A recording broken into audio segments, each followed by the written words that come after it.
Ustadz Fadlan Gramatan. Sekali boleh nih Masjid Pancasila mengundang beliau, Pak.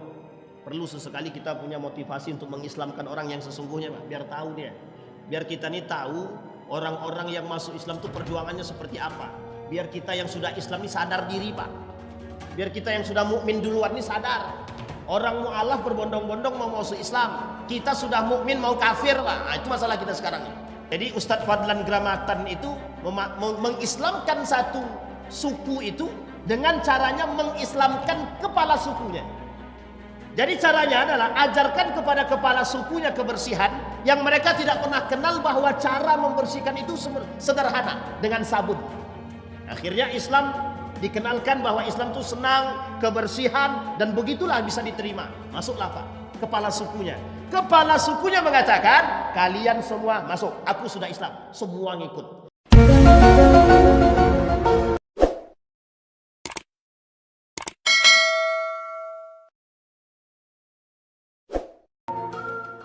Assalamualaikum warahmatullahi wabarakatuh.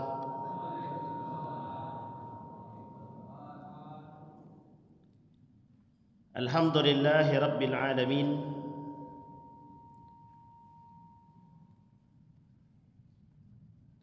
Alhamdulillahilladzi arsala rasulahu bil huda wa dinil haq liyudhhirahu 'alad dini kullih wa kafa billahi shahida. Ashhadu an la ilaha illallah wahdahu la syarika lah wa ashhadu anna Muhammadan 'abduhu wa rasuluh la nabiyya ba'd. Allahumma salli wa sallim wa barik ala hadzal nabiyil karim. Allahumma salli ala Muhammad wa ala ali Muhammad fil alamin innaka Hamidum Majid.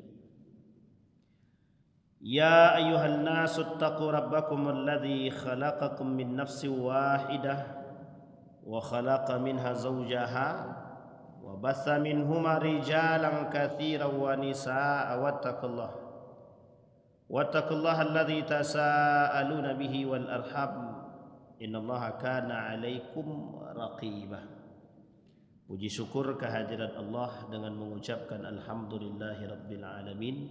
Bersalawat kepada Nabi dengan mengucapkan Allahumma salli ala Muhammad wa ala ali Muhammad fil alamin innaka Hamidum Majid. Bapak Ibu sekalian yang berbahagia, mudah-mudahan di maghrib ini Allah ridai dan berkahi kita semua, insyaallah yang hadir husnul khatimah. Amin ya rabbal alamin.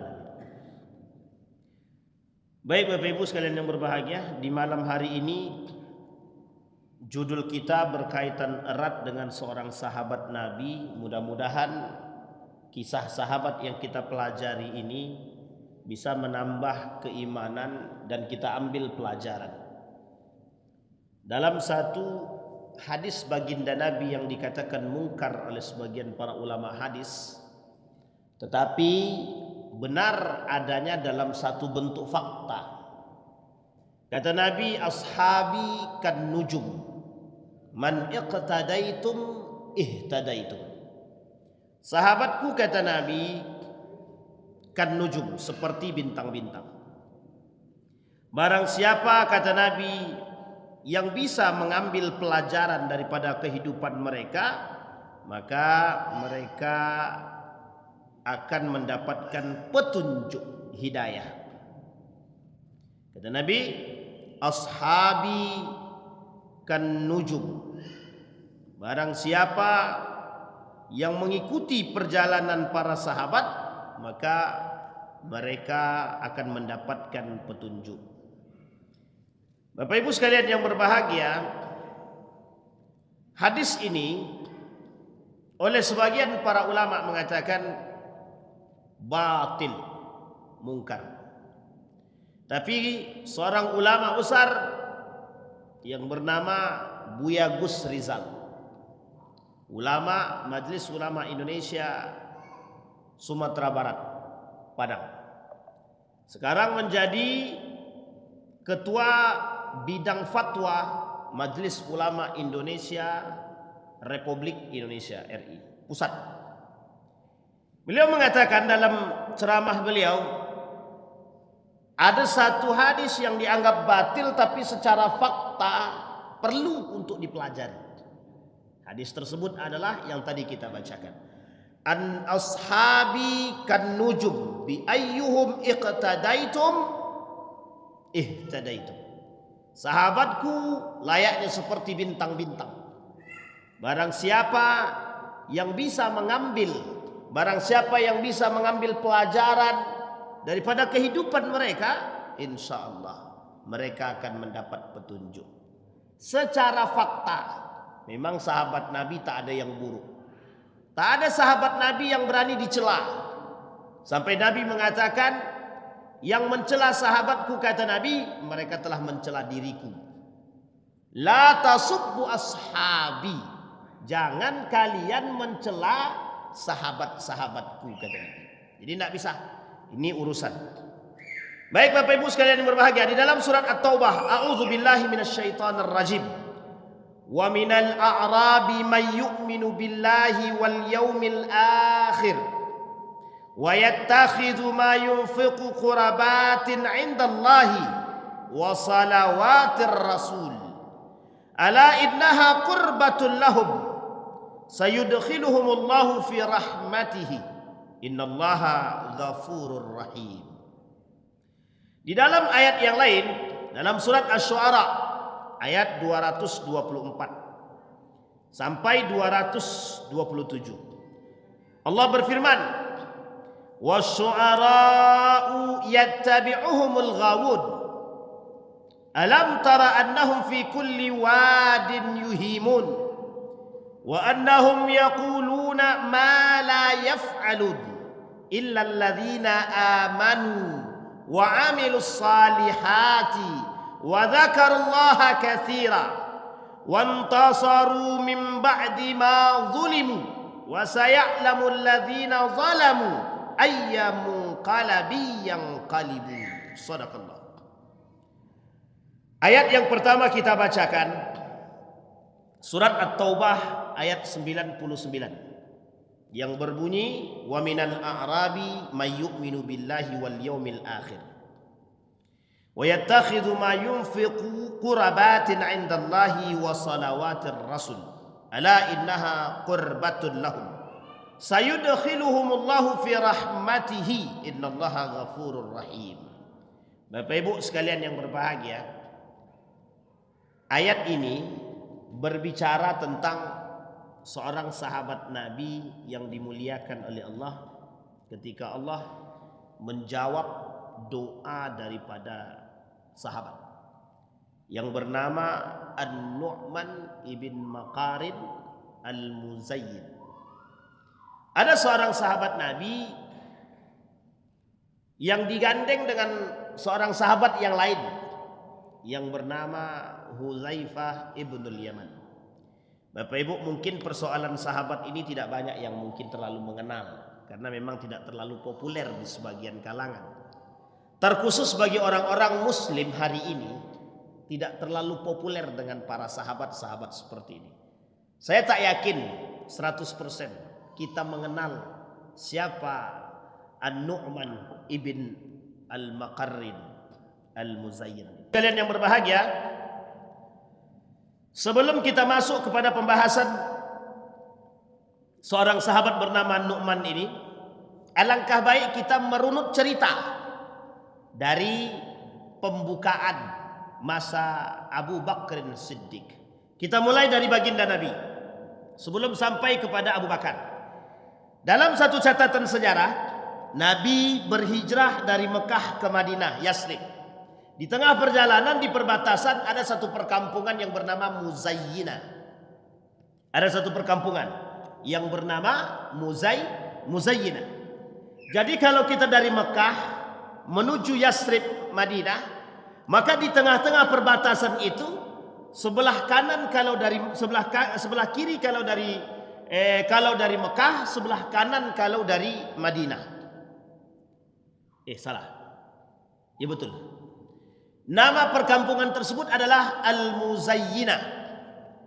Muzayyin ini tidak terlalu dikenal karena memang tidak memiliki kelebihan secara spesifik yang dipandang oleh sebagian kabilah-kabilah yang lain. Di tengah perjalanan Nabi menuju dari Mekah ke Madinah, dari Mekah ke Madinah ke Yasrib, para orang-orang Madinah ini sudah mengenal Islam dan sudah masuk ke dalam Islam. Fa ishhadu, masuklah kalian, bersyahadatlah kalian. Maka orang-orang Madinah ini sudah yashhadun, mereka sudah bersyahadat, sudah bersaksi bahwa tiada Tuhan selain Allah dan Muhammad adalah Rasulullah. Jadi kedatangan Nabi ke Madinah itu sebenarnya balik kampung kalau bahasa sederhananya. Kenapa? Karena sudah ditunggu oleh orang-orang yang sudah memeluk Islam meskipun belum bertemu dengan belum Nabi. Itu indahnya Madinah. Makanya karakteristik Mekah Madinah berbeda. Karakteristik Mekah itu keras-keras, Madinah lembut-lembut. Karena orang Mekah itu berhantam dia. Dia tak terima Tuhannya diganti. Sementara yang Madinah tidak begitu. Orang Madinah itu tinggal menunggu kedatangan Nabi. Kami berharap Nabi datang. Kami tunggu kedatangan Muhammad itu. Di tengah perjalanan, perkampungan Muzayyid ini belum masuk Islam. Belum masuk Islam.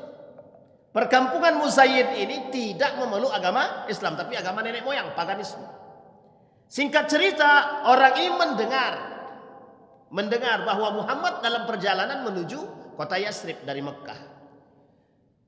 Ketika persoalan ini mulai dikenal, mulai dipandang, maka terdengarlah perjalanan Muhammad dari Mekah ke Madinah oleh kelompok Muzayyid dan dikenal langsung oleh seorang pemuda yang ternyata menjadi pimpinan mereka.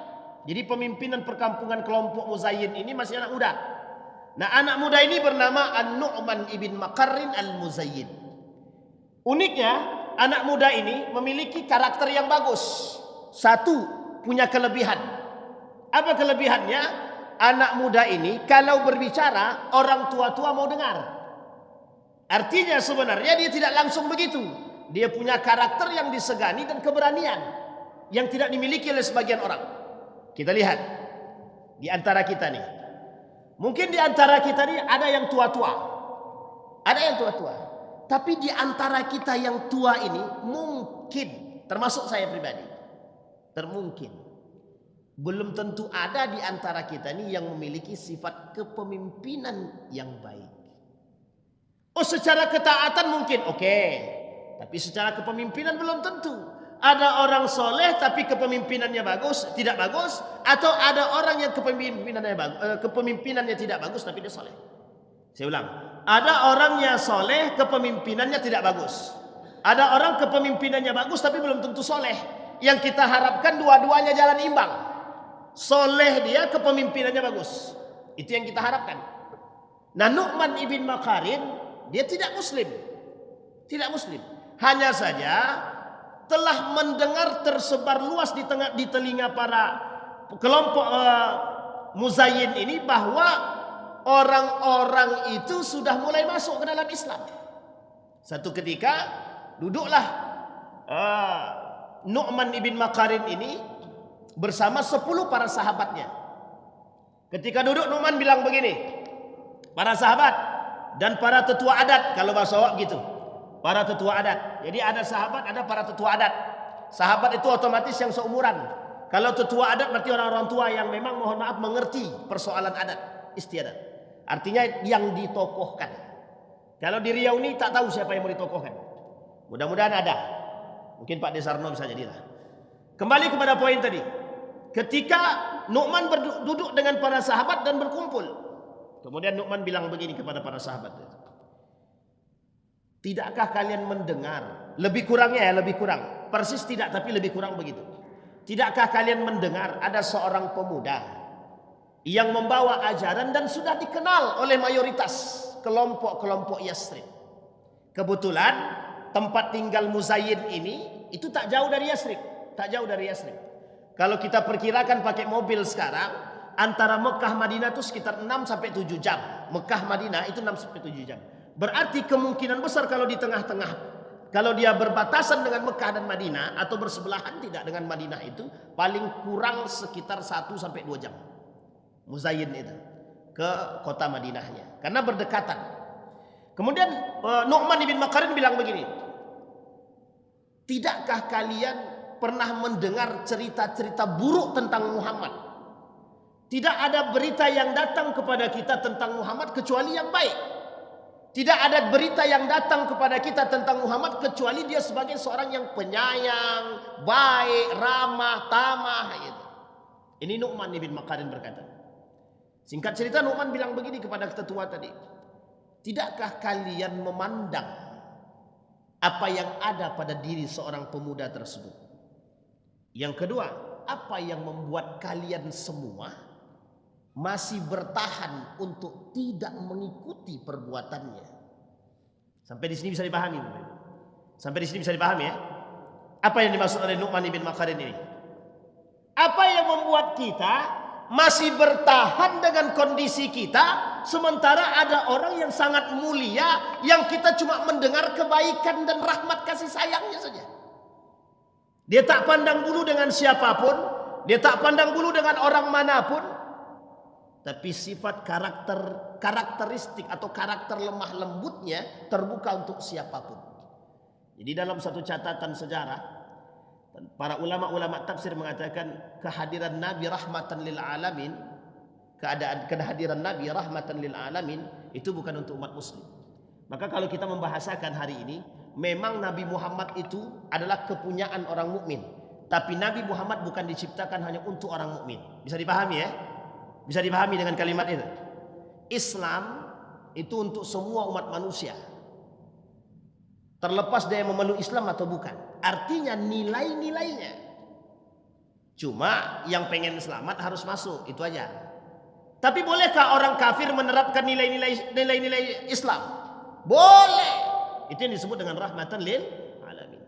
Nabi Muhammad membawa risalah kedamaian itu. Maka kata Nu'man bin Makarin kepada sahabat dan tertua tadi, kalian sudah mendengar, kita sudah mendengar, apa yang membuat kita menghalang untuk tidak bisa mengikutinya? Kemudian Nu'man mengatakan dengan gagah, dengan tegas mengatakan, besok aku akan bertemu dengan Muhammad. Siapapun di antara kalian yang ingin ikut, maka aku tunggu di gerbang utama. Benar Pak? Nu'man mengatakan. Kata Nu'man, para sahabatnya 10 orang, kami Nu'man mengikutimu. 10 orang sahabatnya. Sehingga besok harinya tanpa disangka 10 orang tadi sudah berada di gerbang bersama Nu'man, dan 400 penunggang kuda sudah ikut bersama Nu'man, dan seluruh anggota keluarga mereka ingin bertemu dengan Muhammad dan menyatakan keislamannya. Tak pernah ditulis dalam sejarah satu kampung masuk Islam beserta anak kandung, semua satu keluarga, dengan semua suku mereka. Dalam catatan sejarah hanya dilakukan oleh seorang sahabat Nabi yang bernama Nu'man ibn Makarin al-Muzayyid. Jadi kalau kita bicara tentang Nu'man, ini kita bicara tentang heroik seorang pemuda yang bisa mengajak semua orang suku-sukunya masuk ke dalam Islam. Sekarang pertanyaannya, ada cerita seorang ulama kita di Papua ya kalau tak salah itu ya, Fadlan Uqbah. Ya, Fadlan Uqbah ya. Iya, Fadlan Uqbah. Bukan Fadlan Gramatan. Ya, ada namanya Ustadz Fadlan Gramatan. Kalau yang Uqbah tuh Farid Uqbah. Ini Fadlan Gramatan, sama-sama orang keras. Ustadz Fadlan Uqbah, Fadlan Gramatan, sesekali boleh nih Masjid Pancasila mengundang beliau Pak. Perlu sesekali kita punya motivasi untuk mengislamkan orang yang sesungguhnya Pak, biar tahu dia. Biar kita nih tahu orang-orang yang masuk Islam itu perjuangannya seperti apa. Biar kita yang sudah Islam ini sadar diri Pak. Biar kita yang sudah mukmin duluan ini sadar. Orang mu'alaf berbondong-bondong mau masuk Islam, kita sudah mukmin mau kafir Pak. Nah, itu masalah kita sekarang nih. Kembali kepada poin tadi Pak. Jadi apa yang terjadi? Ustadz Fadlan Gramatan ini dengan model dia mengislamkan satu kampung itu bagus, unik. Bagaimana caranya? Dengan memperkenalkan kebersihan. Bayangkan seorang Ratu Isabella, pernah dengar Ratu Isabella ya? Ratu Isabella, istri daripada Raja Ferdinand, itu kalau melihat orang Muslim cukup dengan telinga. Dengan telinga. Kalau bersih telinganya berarti Muslim dia, bunuh kata dia. Bunuh. Kalau bersih telinganya itu Muslim, berarti bunuh dia. Saking bencinya dia dengan Islam. Saking takutnya mereka Islam itu bangkit kembali di Andalusia Spanyol itu atau Eropa itu. Saking takutnya Pak. Apa kata Raja Ferdinand? Asal nampak saja umat Muslim, orang-orang itu bersih berarti Muslim. Wajah bercahaya berarti Muslim dia. Bunuh. Gitu. Jadi tidak bisa sembarangan kita hidup di situ dulu di Andalusia itu, di Spanyol itu. Merembet kepada Eropa 1925 itu sampailah. Mungkin kalau kita bilang akhir-akhir abad ke-20 lah, salah, 19. Barulah terasa hidup tuh agak-agak bisa bernapas. Pada abad-abad awal abad ke-20 barulah mulai terasa. Kalau tidak hilang cerita Pak, kita tak bisa. Nama Muhammad Ridwan tak bisa masuk Pak. Mau masuk coy, itu boleh lah. Pak Desarno, itu tidak ada Islam-Islamnya itu, tidak apa-apa lah, boleh masuk sikit. Ada boleh bisa. Yendi Turmuzi, ada Turmuzi Pak, masalah itu. Ya Turmuzi kan Turmuzi sama, salah. Pak Waka misalkan, itu boleh. Karena tidak masuk tuh, tidak masuk dalam aturan itu. Onen, kalau itu bisa, Monen bisa. Dia yang bisa masuk tuh Michael, Gerard, Fernando, bisa. Ucok bisa. Ya bisa itu. Karena tak ada Islamnya Pak. Jadi kebencian mereka terhadap Islam itu sampai pada nama. Sampai pada nama-nama. Itu mereka tidak suka dengan Islam itu. Kalau Abdus Salam jelas namanya. Itu tidak bisa masuk. Saya punya guru. Nama guru saya itu Yunahar Ilyas. Profesor Dr. Yunahar Ilyas. Oh namanya Islami Pak. Islami banget. Oh itu dipersulit untuk masuk. Waktu itu. Kemudian akhir-akhir ini sudah mulai mereka terbuka. Dan siapapun umat muslim yang bernama Islam pun boleh masuk. Bayangkan Pak ya. Nama-nama Islami itu masuk sebagai teroris. Jadi kalau ada yang bisa masuk maka kecolongan dia. Maka langsung dideportasi. Oh ini teroris kata dia. Maka salah satu bentuk kebencian begitu. Kembali kepada poin tadi Pak. Jadi Ustadz Fadlan Gramatan itu mengislamkan satu suku itu dengan caranya mengislamkan kepala sukunya. Jadi caranya adalah ajarkan kepada kepala sukunya kebersihan yang mereka tidak pernah kenal bahwa cara membersihkan itu sederhana dengan sabun. Akhirnya Islam dikenalkan bahwa Islam itu senang kebersihan dan begitulah bisa diterima. Masuklah Pak. Kepala sukunya mengatakan kalian semua masuk, aku sudah Islam, semua ngikut. Tapi berbeda dengan cerita Nu'man ibn Makarin. Nu'man ibn Makarin tidak memaksa sama sekali. Kata Nu'man ibn Makarin, aku mau bertemu dengan Muhammad. Siapa yang mau ikut besok aku tunggu di gerbang. Sahabat dia yang 10 tadi mengatakan kami ikut Nu'man ibn Makarin untuk bertemu dengan Muhammad. Besok paginya bukan 10 orang, 400 penunggang kuda beserta keluarganya semua masuk mengikuti Nu'man ibn Makarin bertemu dengan Muhammad. Apa yang terjadi ketika bertemu dengan Rasulullah? Abu Bakar yang menyambut. Apa kata Nu'man ibn Makarin? Kami ingin bertemu dengan Rasulullah dan kami ingin menyatakan kesediaan kami masuk ke dalam Islam. Kira-kira Pak, bahagia enggak hati kita satu kampung kita Islamkan? Apa kata Nabi? Tak pernah ditemukan bahwa satu kampung, satu suku dengan seorang pemuda mampu mengajak suku-sukunya masuk ke dalam Islam. Disitulah pujian Ibnu Makarin, An-Nu'man ibn Makarin terus beranjak. Dipuji terus. Kenapa dipuji? Kegagahannya, keberaniannya, ketegasannya. Dia tidak mau berpaling. Sehingga dari catatan sejarah mulai dari Nabi Muhammad sampai Umar bin Al-Khattab tak ada yang tak memuji dia. Bahkan para sahabat-sahabat ikut memuji Nu'man ibn Makarin meskipun nama ini tidak terlalu populer di telinga para umat muslim hari ini. Baik, kembali kepada poin. Itu pada masa Nabi. Sekarang masuk pada Abu Bakar. Pada masa Abu Bakar terjadi banyak sekali orang-orang yang murtad dan tidak mau membayar zakat. Apa kata Abu Bakar? Kata Abu Bakar, perintahkan kepada sahabat-sahabat untuk berperang. Berperang Pak. Termasuk Khalid ibn Walid, Sa'ad ibn Waqqas dan lain sebagainya macamnya berperang. Keluar Pak. Kemana mereka berperang? Mereka berperang ke perbatasan Madinah. Siapa mereka di situ? Musailam al-Kadzab, nabi palsu semua. Ada 3 nabi palsu yang harus diperangi ketika itu, dan oleh Abu Bakar dipisah-pisah kelompok-kelompok tertentu. Dapatlah ketika itu yang berperang dengan Musailam al-Kadzab adalah Khalid ibn Walid.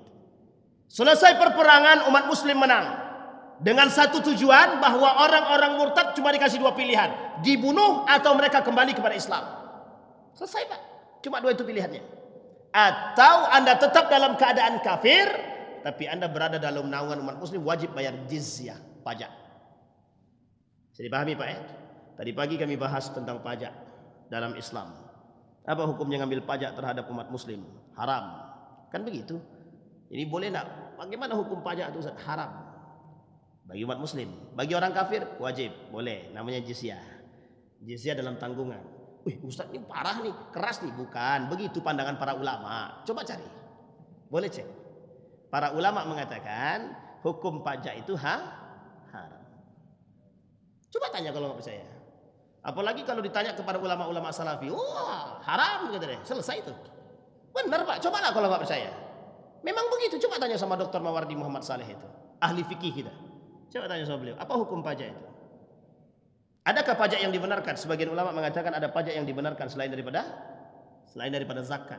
Ada sedekah, ada sesuatu yang boleh diambil dalam bentuk kewajiban selain daripada zakat. Apa itu? Yang terikat dengan seseorang. Contohnya pajak, tapi pajaknya itu temporer. Pajak temporer. Sekarang temporer enggak tuh? Enggak temporer Pak. Nah ini kita tidak bahas pajak ya. Kembali kepada poin tadi. Cuma persinggungan sedikit itu aja. Kembali kepada poin tadi. Apa kata Abu Bakar? Khalid bin Walid, Sa'ad bin Waqqas, semua diutus Pak. Semua diutus. Perang. Masuk Islam atau kembali murtad atau kembali kafir? Kita bahas dulu dalam satu pemahaman. Jadi orang murtad dulu dalam kajian Islam, dalam hukum Islam, orang yang keluar dari Islam namanya murtad. Dan ketika kita dalam menjaga kehormatan kita, baik harta kita, diri kita, agama kita. Yang ketiga, ketika kita diserang. Kalau ada orang menyerang kita dan kita ikut berperang mereka, mati mereka, kita tak dosa. Bisa dipahami Bapak Ibu ya? Baik, ini poin penting. Kembali kepada poin tadi. Ini pada posisi Abu Bakar Siddiq. Jadi perintah Abu Bakar, semua nabi palsu bunuh, perangi. Kasih mereka pilihan. Mau terus masuk Islam atau kembali kepada kemurtadan atau kekafiran. Kalau mereka kafirnya zimmi, masuk dalam tanggungan jizyah. Tapi kalau mereka kafirnya harbi, perang. Tidak ada kasih ampun. Nah, cuma kalau mereka masuk ke dalam Islam, selesai. Yang kedua, orang yang tidak mau bayar zakat, perang. Kenapa? Kalau mereka tidak diperangi, maka tidak ada lagi syariat zakat. Maka zakat ini terus Pak, turun-temurun. Nah, berhasillah umat muslim.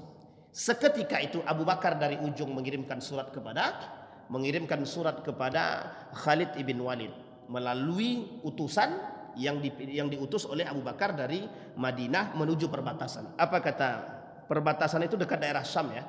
Apa kata Abu Bakar dalam surat tersebut? Khalid ibn Walid tidak usah balik ke Madinah.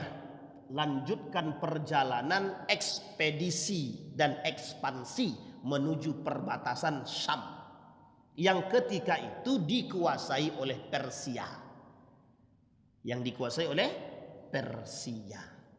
Apa yang terjadi? Khalid ibn Walid sudah paham maksudnya. Artinya kita harus membuka jalan untuk berperang dengan para panglima perangnya Persia. Singkat cerita, kita tak bahas Khalidnya. Singkat cerita, terjadilah perang yang disebut dengan Dzatus Salasil. Satu lembah yang bernama Dzatus Salasil. Dimenangkanlah oleh Khalid bin Walid dengan berbagai macam taktik. Kemudian, tak lama kemudian diutus oleh Abu Bakar lagi dalam perang yang kedua yang bernama Qadisiyah. Maka ketika itu diutuslah seorang panglima perang yang gagah yang bernama Sa'ad bin Abi Waqqas. Sa'ad bin Abi Waqqas ini siapa Ustaz? Sahabat karib daripada Khalid bin Walid. Bagaimana dia dikenal sebagai panglima perang? Panglima perang kegagahan dan keberanian Sa'ad bin Abi Waqqas. para penduduk Mekah mengetahui betul siapa Sa'ad bin Abi Waqqas. Penduduk-penduduk Madinah kenal betul siapa Sa'ad bin Abi Waqqas. Jadi kalau kita tak kenal dengan para pejuang-pejuang muslim nih, kadang-kadang kita iri hati.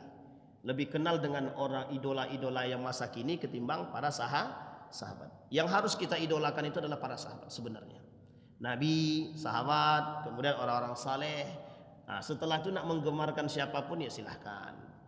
Cuma ya kita harus paham, cara mengidolakan itu ada batasannya. Jangan mengidolakan manusia layaknya seperti itu, seperti Tuhan. Kita terjebak dalam kesyirikan. Akhirnya apa? Allah tolak semua amal ibadah kita. Singkat cerita, kembali kepada poin tadi. Ketika diutus Sa'ad bin Abi Waqqas. Nah, di masa ini ada seorang raja yang bernama Yusdarji. Kalau saya tak salah, saya agak lupa namanya. Dari kerajaan Kisra. Ketika itu Sa'ad bin Abi Waqqas memerintahkan satu kelompok, yang kelompok tersebut dipimpin oleh seorang pemuda yang dipilih oleh Sa'ad bin Abi Waqqas. Siapa dia? An-Nu'man ibn Maqarrin. Jadi Nu'man ibn Maqarrin ini dipilih oleh Sa'ad bin Abi Waqqas untuk datang menuju Raja Kisra yang bernama Yusdarji apa pokoknya kalau tidak salah saya Yusdarji, tapi boleh cek di Google lah nanti Bapak Ibu. Raja Kisra gitu aja lah. Singkat cerita datang nih Pak. Ketika sampai di kediaman Raja Kisra itu, apa kata Raja Kisra? Dipanggillah penerjemah, dan penerjemah tersebut suruh duduk di samping raja untuk menyampaikan pesan kepada kelompok Nu'man ibn Maqarrin. Tolong sampaikan kepada mereka apa tujuan mereka datang ke tempat kita, ke tempat kami, dan apa yang mereka harapkan, apa yang mereka inginkan. Jika mereka menginginkan tempat tinggal, kami bisa berikan. Jika mereka ingin menguasai kami, maka kami tidak akan berperang dengan mereka, karena kami tidak menganggap mereka kelompok yang pandai berperang. Bahasa istilahnya, bahasa intinya begitu.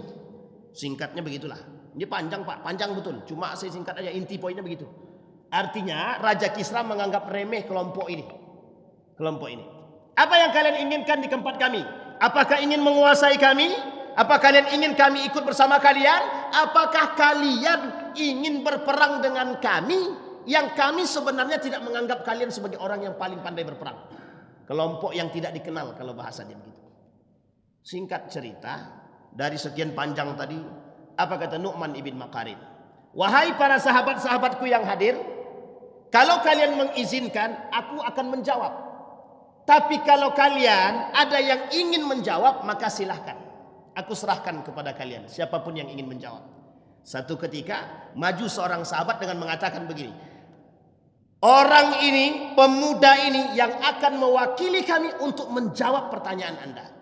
Apa kata Nu'man ibn Maqarrin? Dengan lantang dia berkata memuji Allah dan Rasulnya. Kemudian dia katakan, kami ke sini ingin mengajak Anda masuk Islam.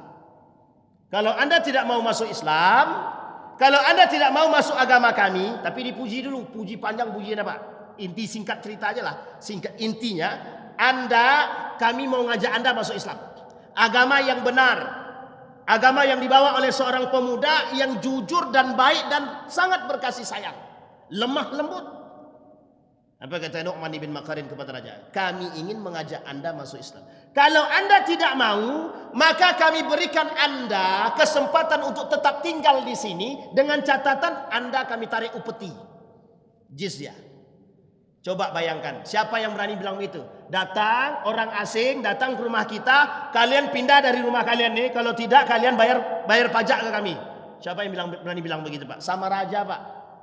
Itu Nu'man ibn Maqarrin begitu, sama dengan Ja'far ibn Abi Thalib. Apa kata Ja'far ibn Abi Thalib itu?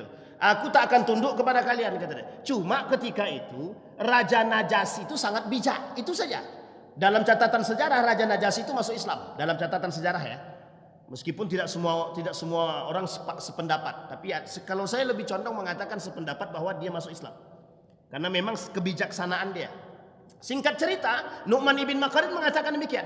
Atau kalau kalian tidak mau masuk ke dalam Islam, pilihannya kalian tetap boleh dalam kafir, cuma kalian bayar pajak, upeti, dan kami akan berikan kalian kesempatan untuk hidup seperti biasa. Kan bagak-bagak tuh Pak. Sudah dia pendatang, dia pula yang ingin mengatakan dengan santainya begitu. Kemudian, kalau kalian tidak mau masuk Islam, tak mau menyerah, tak mau membayar upeti, tidak mau membayar jizyah, tidak mau, kami perangi, kata dia. Kan dengan lantangnya begitu, Pak, kami perangi.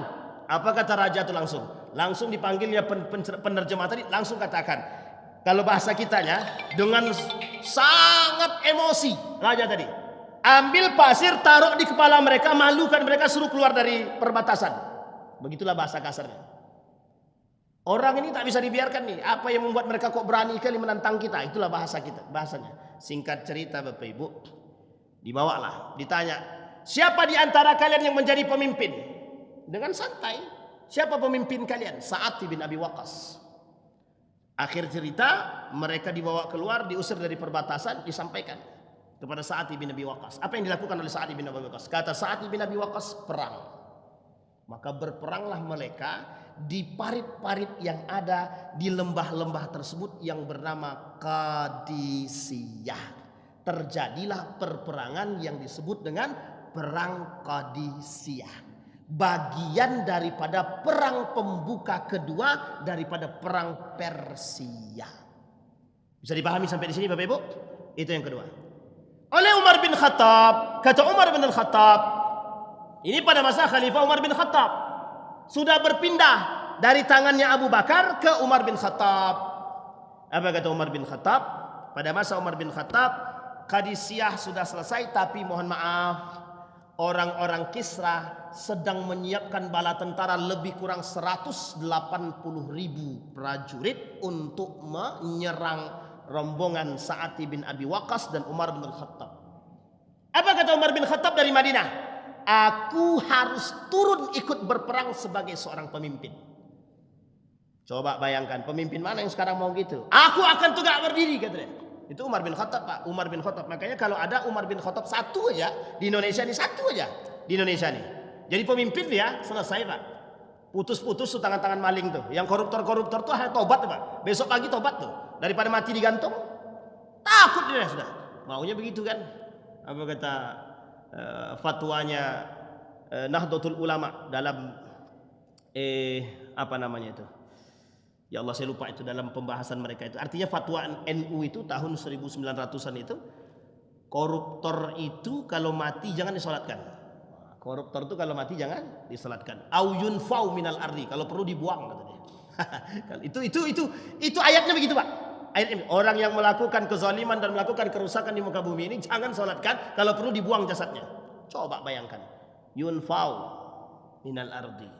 Itu yang menyampaikan, saya masih ingat betul itu, yang menyampaikan adalah ya Allah, Profesor Dr. Said Agil Sirat.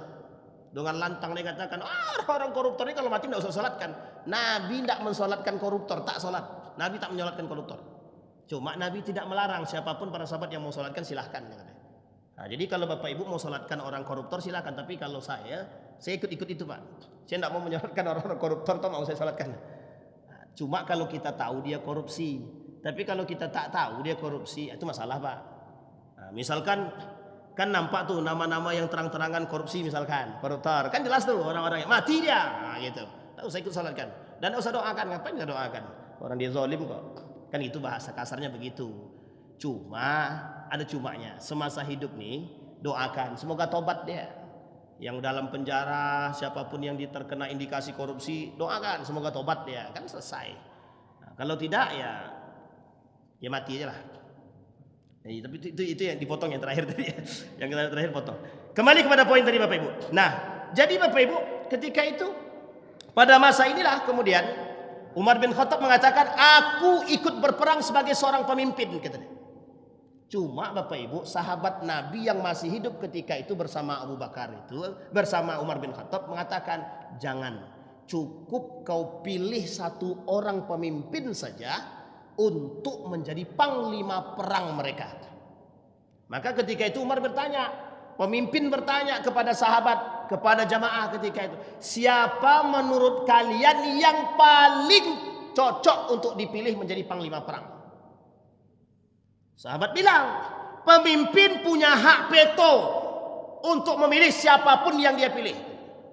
Kata Umar bin Khattab, wallahi tidak ada yang aku pilih kecuali Nu'man ibn Makarin. Aku inginkan dia menjadi orang panglima perang ketika itu. Apa yang terjadi Bapak Ibu?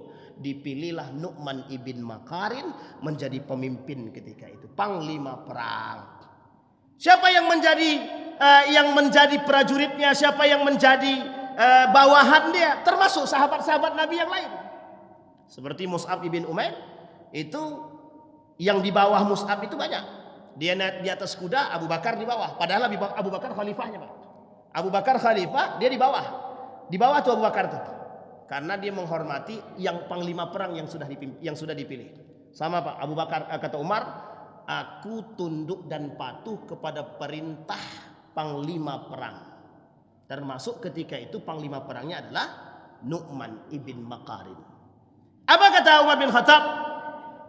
Menurut aku yang paling layak menjadi panglima perang hari ini, saat ini adalah yang mengetahui kondisi mereka ketika itu adalah Nu'man ibn Makarin. Maka apa kata masyarakat ketika itu? Kami sepakat dan cocoklah Nu'man itu menjadi panglima perang. Dan disepakatilah oleh masyarakat ketika itu dan tunduk dan patuh atas perintah Umar bin Khattab dan perintah Nu'man ibn Makarin. Termasuklah ketika itu seorang sahabat Nabi yang sangat mulia, namanya Hudzaifah ibnul Yaman.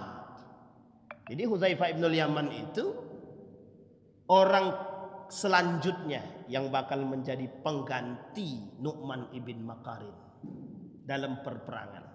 Maka diutuslah. Kemana diutusnya? Diutuslah Nu'man ibn Makarin ini ke salah satu kota yang bernama Nahawan namanya. Apa namanya Bapak Ibu? Nahawan. Inilah perang terakhir penaklukan Persia. Setelah itu Persia lari kocar kacir. Nama perangnya perang terakhir edisi final. Edisi final. Perang antara Muslim dengan Persia yang membuat orang-orang Persia, panglima perang Persia tak berkutik sama sekali dalam perang Nahawan. Apa nama perangnya Bapak Ibu? Nahawan. 180.000 prajurit mereka yang sudah disiapkan tak mampu mengalahkan rombongan Nu'man ibn Makarin yang jumlahnya tak sampai 100.000. Jadi Bapak Ibu, sebenarnya dalam catatan sejarah Islam itu selalu berada pada puncak kejayaan.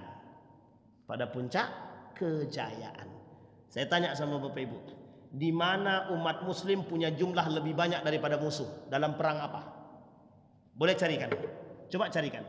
Dalam perang mana jumlah umat Muslim lebih banyak daripada musuh? Gak ada. Gak ada. Ada Ustaz? Perang apa? Coba kami pikir-pikir dulu. Nggak ada Pak. Nggak ada. Perang apa? Perang Khaybar. Oke, perang Khaybar itu melawan Yahudi, dikepung sama Nabi. Perang Tabuk itu dengan Yahudi, kelompok pembangkang. Mustalik, kelompok pembangkang. Yahudi juga. Ada yang lain? Tidak ada. Bani Qainuqa, kelompok kecil, pembangkang.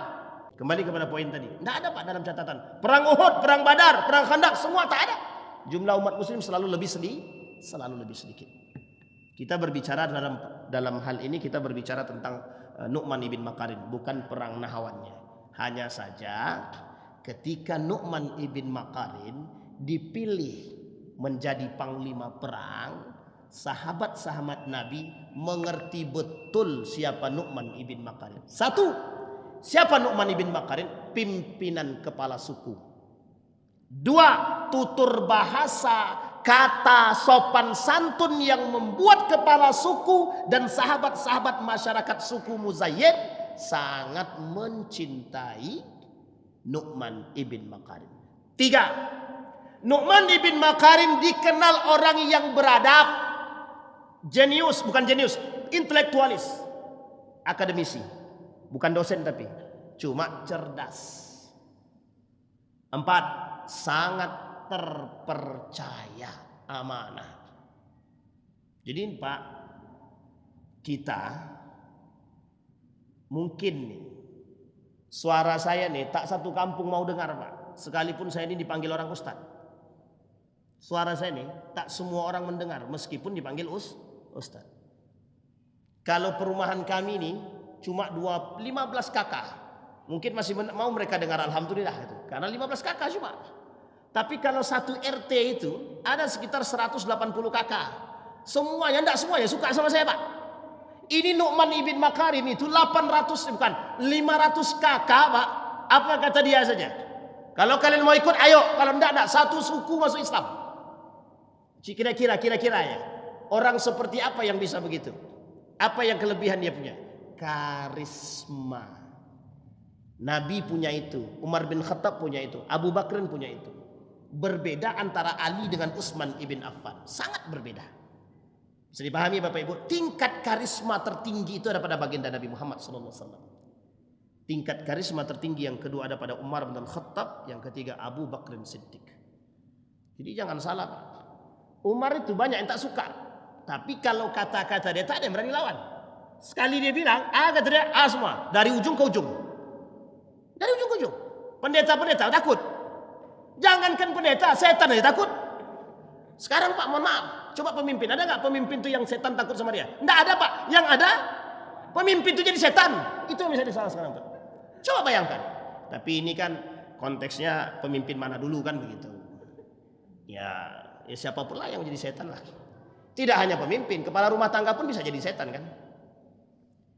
Istri-istri bisa jadi setan kalau mengikuti jejak setan. Itu Umar bin Khattab. Nah, satu pemuda ini punya kelebihan itu. Nu'man ibn Makarin memiliki itu yang tidak dimiliki oleh para sahabat yang lain. Contoh, Abdullah bin Umar, Zubair bin Awam yang hidup semasa. Ada pada saat itu, ada. Tapi apakah Zubair bin Awam itu memiliki karisma sama seperti Nu'man ibn Makarin? Tidak.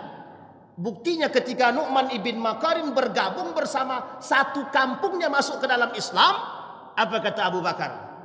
Aku tak pernah nampak keindahan seperti ini, satu kampung masuk dengan Islam hanya karena mendengar kemuliaan baginda Nabi Muhammad sallallahu alaihi wasallam. Sekarang Pak, kita ini umat muslim mendengarkan kehebatan Nabi, kemuliaan Nabi, bukan semakin muslim, justru semakin kufur kita, Pak. Cinta Nabi cinta, tapi tangan korupsi juga. Cinta Nabi cinta, tapi mohon maaf penyimpangan agama jalan terus. Cinta Nabi, tapi mohon maaf hukum dilanggar juga kan. Nah, itulah kondisi sekarang. Nu'man ibn Makarin tidak begitu. Kita tak pernah dengar nama Muhammad itu jelek. Saya tidak tahu apakah karena tidak ada berita jelek datang ke kita. Kita tak pernah dengar selain daripada Muhammad itu kasih sayang. Tak pernah kita dengar bahwa Muhammad itu penjahat. Sekarang apa yang membuat kita tak mau masuk ke dalam agama dia? Cuma begitu bahasanya, Pak. Apa yang membuat kita tidak mau masuk ke dalam agamanya?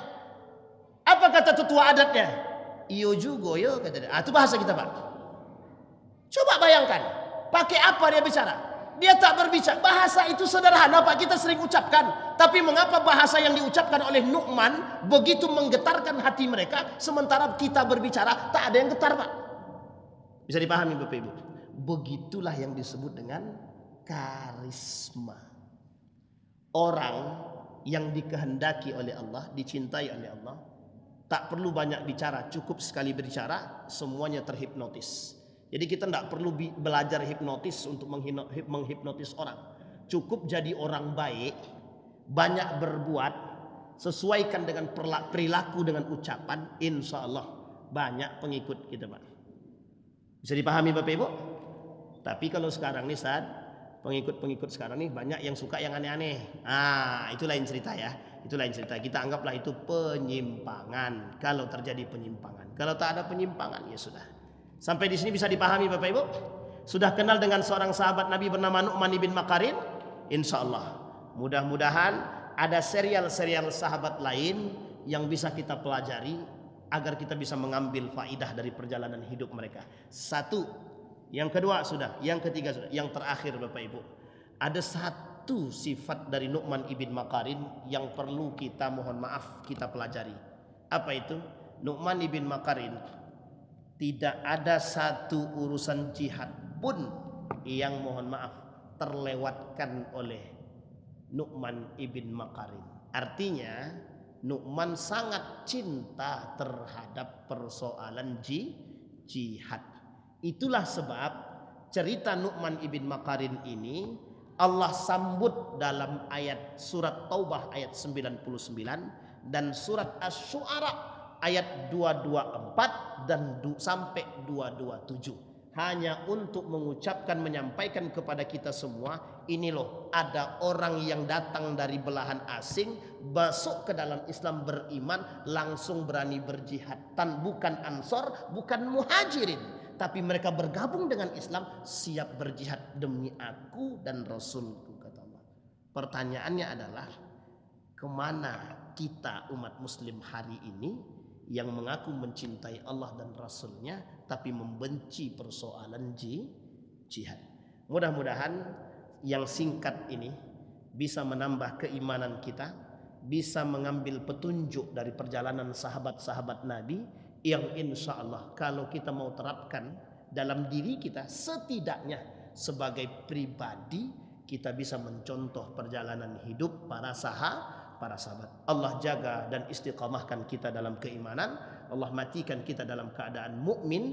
Allah jadikan kita orang-orang yang dicintai. Amin ya rabbal alamin. Fa'tabiru ya ulil absar la'allakum tuflihun. Assalamualaikum warahmatullahi wabarakatuh.